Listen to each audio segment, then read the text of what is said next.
Well, the program does start with this Corbetta suite. Again, I've had the opportunity to play this 3 or 4 times already in concert, but there is still a kind of exciting novelty to it for me. It's a piece from his 1671 collection. There are 2 major collections, I guess, in Corbetta. An earlier one and this one in 1671. Both written for he had the patronage of both the kings of France and England, so he was obviously the rock star guitarist of his age, you know. And the music is really fantastic. I'm always struck by its place, again thinking of harmony, its place in the kind of stream of harmonic evolution. You know, it's a very different, it's Baroque music, but you know, when we think of Baroque music, we think of the high Baroque with Handel and Bach and stuff. This is a very different sort of state of evolution of the harmony, and it's affected, I think, both by it being kind of earlier in that stream, and also by the very nature of the guitar, you know, which is a strummed instrument, which creates kind of dissonance and consonance in a way that is unique to the instrument. It's really part of the instrument itself. And so this is, I think, very, very exciting music, and for me especially, it's great to have the feeling that I'm exploring that music.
The second piece on the program is a Suite Number 2 in popular style by James McGuire, who's an American composer.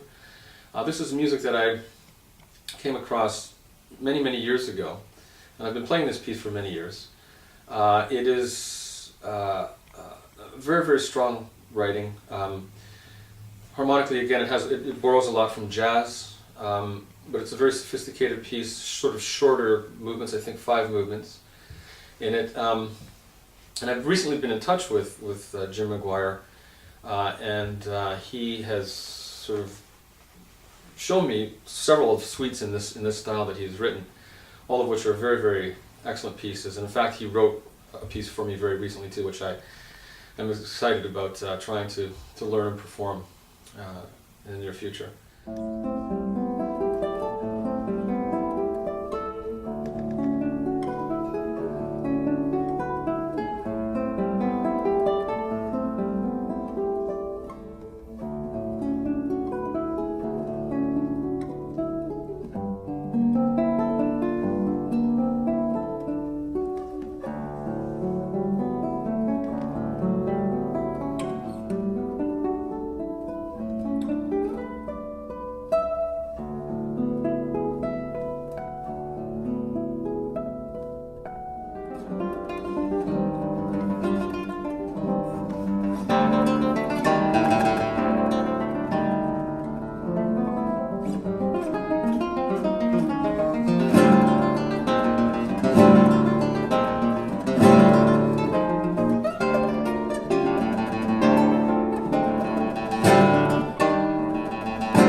The Impromptus by Richard Rodney Bennett.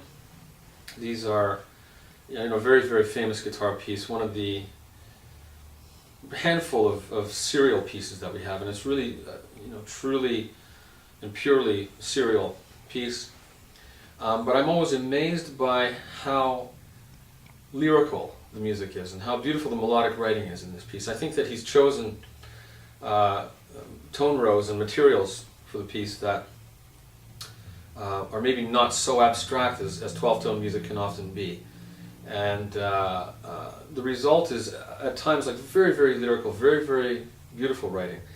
And so this has kind of always been my impression of this piece. I've had a colleague recently who sort of pointed out to me, well, there are also some very kind of gritty sounds in this music and some very kind of aggressive moments and sort of angst-filled moments in this piece as well. But by and large, I think it is a great concert piece. It is an example of that sort of snapshot in time in the 60s when serial music was really kind of the one and only way to write music, and it's great that we have pieces in that language for our own instruments. So it's always been one of my favorites.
And then another one of my interests, and this has just come about through an interest primarily in the music, but is I'm kind of slightly obsessed with Brazilian culture in the last 2 or 3 years, and I'm not sure how this was triggered, but anyways, I've always been enamored of the music of Antonio Carlos Jobim.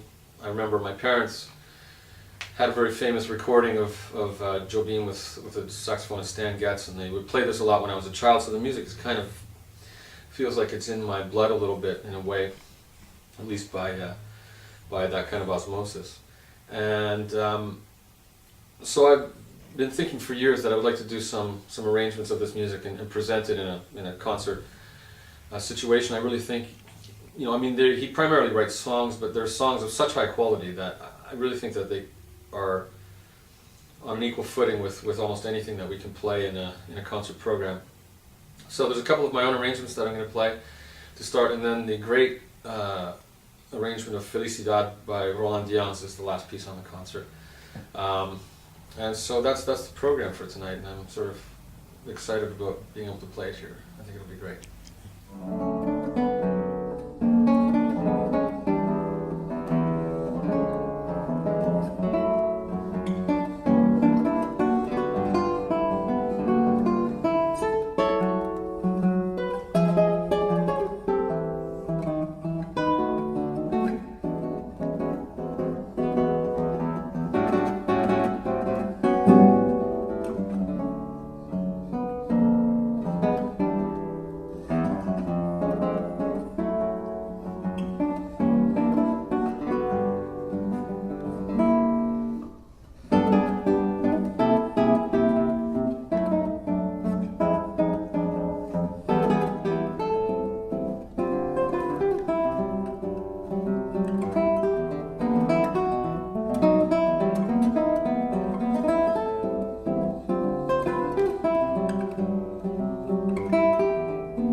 Pluck on.